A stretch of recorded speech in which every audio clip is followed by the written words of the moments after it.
हैदराबाद में एक और दिल दहला देने वाला हादसा पेश आया, जहां लिफ्ट में फंसकर एक 4 साल मासूम बच्चा जान की बाजी हार गया। ये अफसोसनाक वाक़या आसिफ नगर पुलिस स्टेशन के हुदूद में संतोष नगर कॉलोनी के मुश्तबा अपार्टमेंट में पेश आया, जहां 6 मंजिला इमारत में एक मेंस हॉस्टल भी कायम है। मुतवफ़ी बच्चा सुरेंद्र के वालिद शाम बहादुर इसी इमारत में चौकीदार के तौर पर काम करते थे और इनका खानदान लिफ्ट के करीब एक छोटे से कमरे में रिहायश पजीर था। ताशम्मे की रात तकरीबन 10 बजे सुरेंद्र खेलते हुए लिफ्ट के दरवाजे के दरमियान आ गया और बदकिस्मती से फंस गया। जब वो नजर नहीं आया तो बच्चे के वालिदैन ने परेशानी के आलम में तलाश शुरू कर दी, जिसके बाद वो लिफ्ट में खून में लुत्फुत बेहोशी की हालत में मिला। वाक़े की इत्तला मिलते ही पुलिस मौके पर पहुंची और बच्चे को फौरी तौर पर करीबी अस्पताल मुंतकिल किया गया, लेकिन डॉक्टरों ने उसे मुर्दा करार दे दिया। सुरेंद्र की अचानक मौत से उसके अफराद खानदान पर गम का पहाड़ टूट पड़ा, जो गुजर बसर के लिए नेपाल से हैदराबाद मुंतकिल हुए थे। ये वाक़या रियासत में चंद दिनों के अंदर तीसरा बड़ा लिफ्ट हादसा है। इससे कबल राजन्ना सिलसिला में 17वीं बटालियन के इंचार्ज कमांडेंट छोटा गंगाराम भी लिफ्ट हादसे में हलाक हो गए थे। और ऐसा ही एक वाक़या रेड हिल्स के इलाके में पेश आया था, जहां 6 साल आर्नव भी जान की बाजी हार गया था। पुलिस इस हादसे की तहकीकात शुरू कर दी और लिफ्ट की हिफाजती तदाबीर और मेंटेनेंस की कमी के पहलुओं को भी जांचने की हिदायत दी गई है।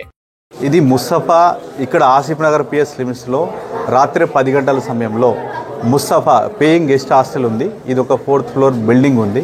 ఈ బిల్డింగ్కి కింద లిఫ్ట్ ఉంది. ఇక్కడ నేపాల్ ఫ్యామిలీ వాళ్ళు కేసరి ప్లస్ శ్యామ్ వాళ్ళిద్దరూ భార్యాభర్తలు ఇక్కడ వాచ్మెన్గా పనిచేస్తున్నారు. వీళ్ళిద్దరికి పిల్లలు ఉన్నారు. ఒక అబ్బాయి సురేందర్ 4 ఇయర్స్ అబ్బాయి ఉన్నారు. రాత్రి 10 గంటల సమయంలో సడన్గా బాబు చూసేసరికి లిఫ్ట్లో ఇరికి ఉన్నాడు. తర్వాత ఇక్కడ వాళ్ళందరూ బాబుని తీసినారు.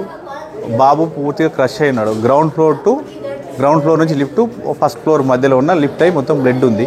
వాళ్ళ మదరు తర్వాత ఇక్కడ చుట్టుపక్కల వాళ్ళు అందరూ వాళ్ళు వచ్చి తీసినారు. తర్వాత హాస్పిటల్ తీసుకున్నారు, కానీ బాబు అప్పటికే చనిపోయినాడు.